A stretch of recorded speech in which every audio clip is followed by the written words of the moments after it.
Check the volume. Okay. In February 2011, Google launched the Google Art Project.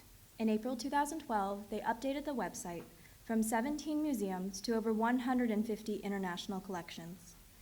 1 month after the initial release, Amit Sood, Google Art Project's team leader, presented the website through TED Talks, an internet program that distributes cultural producers in short presentations for live audiences. Rather than explain the website in its entirety alongside the individual concepts present in my thesis, I chose this video as a representation of Google's voice, which symptomizes the core issues I have observed in terms of access, education, and canonization. This presentation serves as that representation through the Google ideology or logic that an object can be expressed and distributed through a means of audience interaction that mimics education, but actually demonstrates promotional aspects more than any other. As part of an influx of statements and press releases around Google Art Project, this video contributes to Google's mechanics while only briefly touching upon the participation of the museums. Again, not analysis, but promotion. While Sood alludes to issues of accessibility under the confines of environment and education through instruments of fun, his statements are occasionally contradictory, making his definitions of these terms unclear. My name is Amit, and 18 months ago, I had another job at Google, and I pitched this idea of doing something with museums and art to my boss, who's actually here. And she allowed me to do it. And it took 18 months, a lot of fun negotiations and stories I can tell you with 17 very interesting museums from 9 countries, but I'm going to focus on the demo. There are a lot of stories about why we did this. I think my personal story is explained very simply in the slide, and it's access. The idea that inaccessibility is a problem of an individual's personal situation is counter to this image. A gallery's hours which indicate only 2 days of public admission, demonstrating a type of access that is the responsibility of the institution rather than a person's lack of time, lack of funds, or inability to travel to the location. With Google Art Project, the emphasis is put again on the individual, one able to use a computer and with the desire to view art. Google as a whole focuses on the idea of accessibility without particularization. Anyone can use the website, anyone can move through these museums, and anyone can send their favorite artworks to anywhere, even if none of these concepts are actually viable or true. They subsequently define accessibility as complete freedom within their created space. Such a definition is not freedom at all, but rather a circumscription of freedom that mimics choice through a plethora of actually limited options. Google reiterates that technology makes it possible to have a full cultural experience through digital mediation, which is also evident in projects like Google Sky or Google Body. Thus, the promise of accessibility is enforced with the concept that Google can offer you more options and better information, as Sood is about to imply.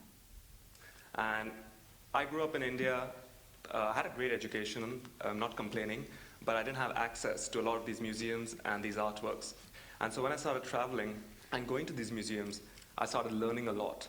And while working at Google, I try to put this desire to make it more accessible with technology together. So we formed a team, a great team of people, and we started doing this. Why would museums feel the need to partner with Google in the first place?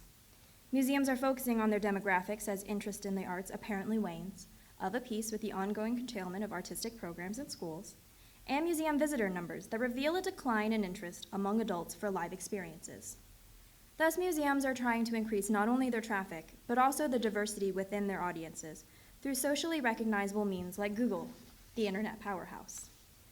Rather than contributing to the academic community of arts and sciences, Google's intentions more often seem to reflect a desire to monopolize cultural information by subsuming it within the terms of its own working ideology, often using a traversal of variable depth of vision in relation to materiality, leading to a privileged kind of knowledge production. Additionally, Google seems to imply that the art project provides educational support to the traditional modes of learning that schools can provide. How then is the structure of the website adding to the idea that education is best supplemented with mediated experience, often at the hands of fun or entertaining aspects? This is a part of Google's ideology that focuses on the framing of everything, the Googleization of everything, perhaps, by seeming to consume and subsume many previous modes of communication into a singular source that promises free access and operational depth, but offers little to no self-criticism or substantive educational features. I'm going to probably get into the demo and then, tell you a couple of the interesting things we've had since launch. So simple, you come to googleartproject.com, you look around, all these museums here, you got the Uffizi, you got the MoMA, the Hermitage, the Rijks, the Van Gogh. I'm going to actually get to one of my favorites, the Metropolitan Museum of Art in New York.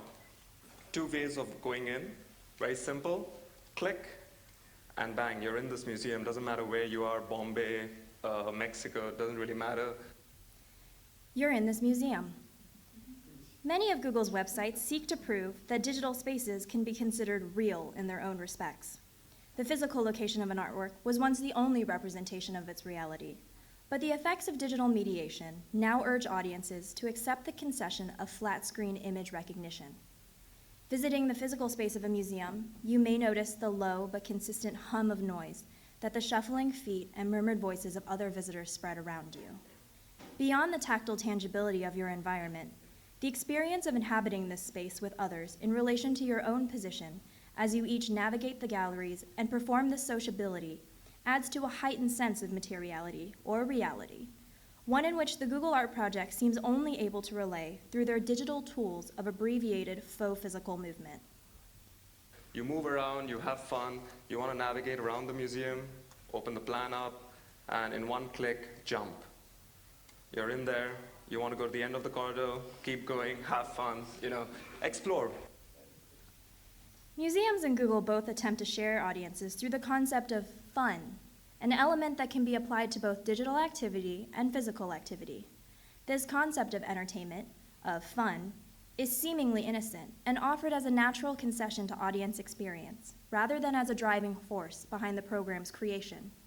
The utilization of entertainment can certainly captivate audiences, and frivolity does not necessarily have to be synonymous with deception, distraction, or fraud. However, Google seems to encourage audiences to have fun and subsequently learn, as though the value of amusement is higher than the value of education, or that the latter can only follow the former. This creates a type of emotional investment in the project that then correlates to an unreferenced form of value. But wait.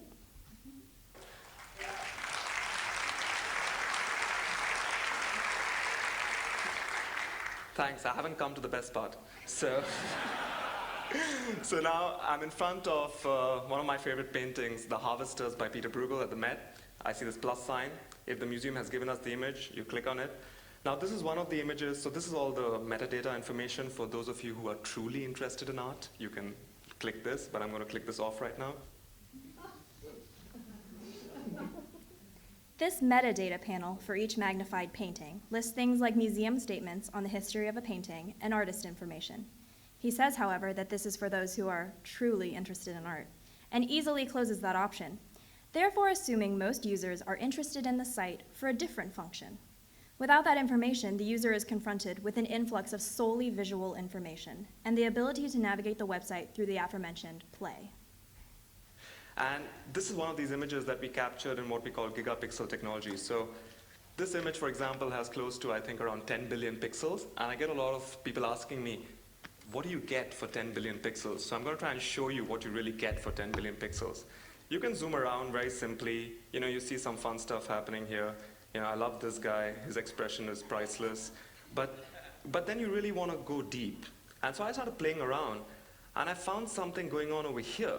And I was like, hold on, that sounds interesting. Went in, and I started noticing that these kids were actually beating something. I did a little research, spoke to a couple of my contacts at the Met, and I actually found out that this is a game called Skål, which involves beating a goose with a stick on Shrove Tuesday. And apparently it was quite popular. I don't know why they did it, but I learned something about it. Now, just, we're really deep in, you can really get the cracks. Now, just to give you some perspective, I'm going to zoom out so you really see what you get. Here is where we were, and this is the painting. So, wasn't that fun? Many of the phenomenological issues with quandaries of Google's website are imbricated with publicity and press releases, which describe either experience in the context of the other, often implicitly or even explicitly lauding the digital over the real. Where the museum holds objects of value and attempts to bring in more crowds, Google Art Project generally reveals the artworks to one user in a black space of seemingly infinite time and detail. In theory, the website never closes, never has visual barriers, never costs money, and never has a crowd.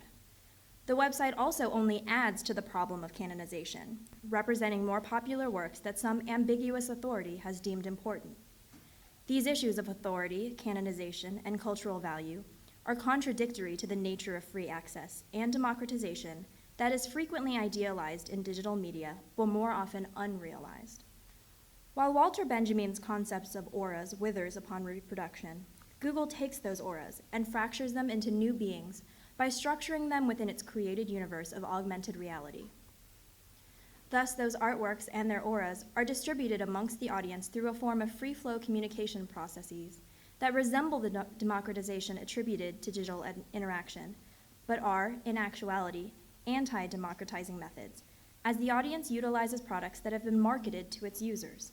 In fact, Sood is about to discuss one of the most famous paintings of all.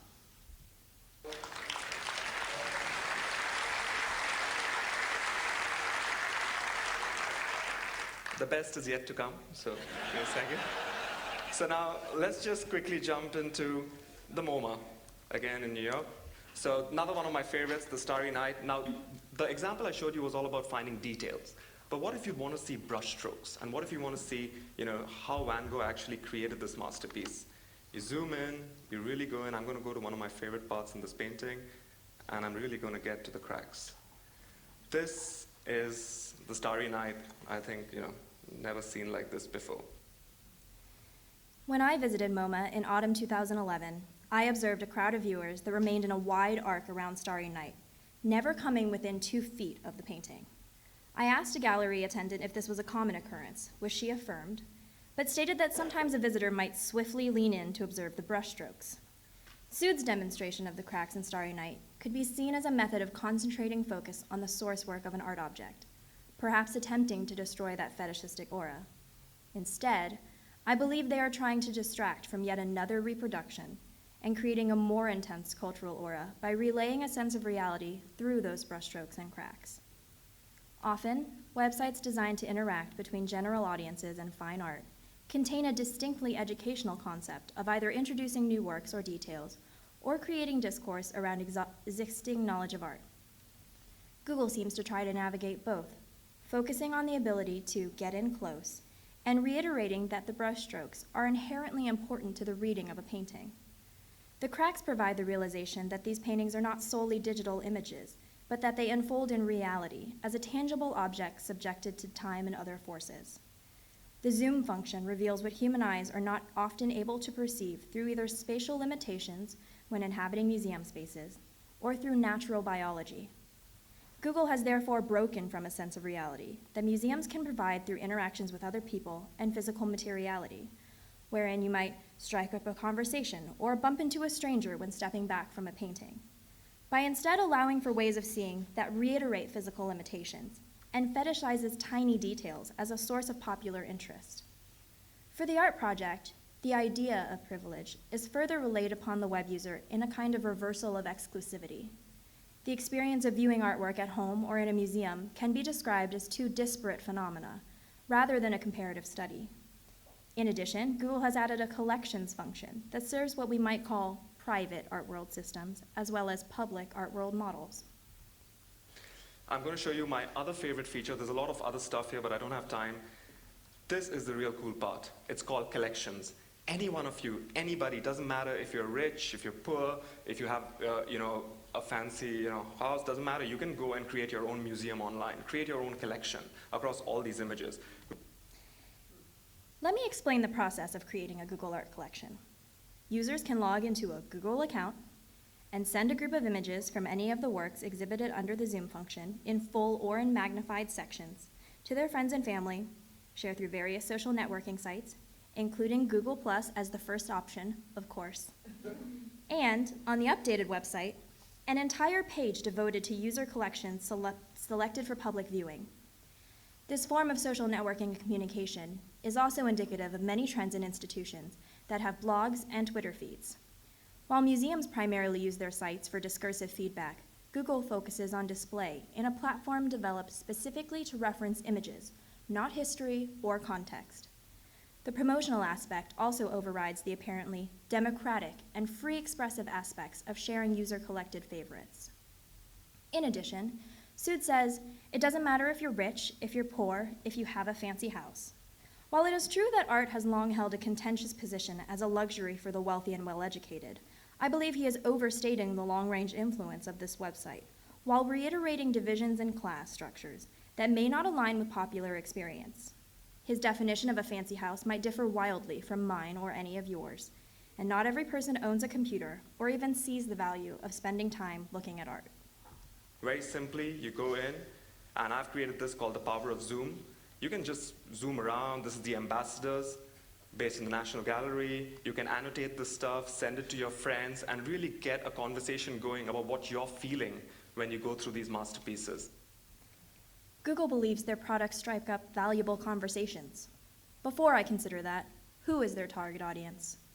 In fact, the idea of having a target audience is a marketing strategy that may be antithetical to the idea of open accessibility. It is perhaps easy to say that anyone or everyone can access this information, but that availability is limited and therefore not free access after all. As the internet is inhabited by users who dream of endless possibilities and democratic participation within an entity that actually circumscribes users' freedoms, the words options and sharing can feed into a popular desire rather than providing a real experience of choice. Further driving an escape from reality akin to the simulacrum of walking through galleries thousands of miles away, a user can then collect works monetarily out of his or her economic range. This completes a fantasy of economic and intellectual importance in an art community that is often perceived as insular. So I think in conclusion, for me, the main thing is that all the amazing stuff here does not really come from Google. It doesn't, in my opinion, even come from the museums. Probably shouldn't say that. It really comes from these artists. And that's been my humbling experience in this. I mean, I hope in this digital medium that we do justice to their artwork and represent it properly online. And the biggest question I get asked nowadays is, did you do this to replicate the experience of going to a museum? And the answer is no, it's to supplement the experience. And that's it. Thank you. Google often stresses materiality in the website's benefits. It doesn't matter where you are implies a division of space that unfolds as a barrier to museums. Though this is a valid issue in many institutions like the Uffizi, which cannot create traveling exhibitions of its permanent collection, it creates a further rift in physical and digital spaces that benefits the Google web universe through its offers of mediated experiences.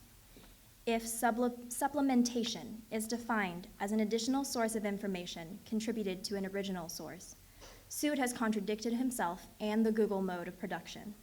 Instead, he often remarks on the ability to inhabit these spaces from the comfort of home, and the use of the website as being in the museum. Thereby, a resultant dichotomy is created, a reliance on existing museum structures and ideologies versus the relinquishing of their physical structures in lieu of a mediated experience. So what is at stake for art?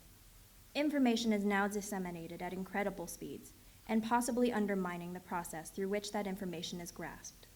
Museums are reacting to lowered attendance by developing initiatives, bringing in customer service representatives, and broadening the scope of their exhibitions through key methods like corporate partnerships and digitization.